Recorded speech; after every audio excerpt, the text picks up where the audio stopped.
ಅಂದ್ರೆ ಈ ಗಂಡ್ಮಕ್ಳ ಜೀವನ ಇದೆಯಲ್ಲ ತುಂಬಾ ಕಷ್ಟ ಕಂಡ್ರಿ ಅಲ್ವಾ. ತಮ್ಮ ಕುಟುಂಬ ಜವಾಬ್ದಾರಿಗಳ ಮೇಲೆ ತಮ್ಮ ಆಸೆಗಳನ್ನ ಕನಸುಗಳನ್ನ ಬಲಿ ಕೊಡ್ತಾರೆ. ನಮ್ಮ ಜೀವನನ ರೂಪಿಸ್ಕೊಳ್ಳೋದನ್ನ ಮರ್ಸ್ಬಿಡ್ತೀವಿ, ತ್ಯಾಗ ಮಾಡ್ತಾ ಇರ್ತೀವಿ.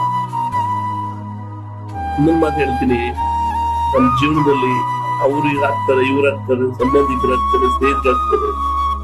ಇಲ್ಲ ರೀ, ಇದು ವರ್ಷಗಳ ಹಿಂದೆ ಉಂಟೋಯ್ತಾರಲ್ಲ, ಇದು ಕಲಿಯುಗ ಅಂತ ಸುಮ್ಮನೆ ಹೇಳೋಲ್ಲ. ಸ್ವಾರ್ಥ ಪ್ರಪಂಚ ಹೆಣ್ಮಕ್ಳ ಜೀವನ ಇದೆಯಲ್ಲ, ಸ್ಪೀಚ್ಲೆಸ್.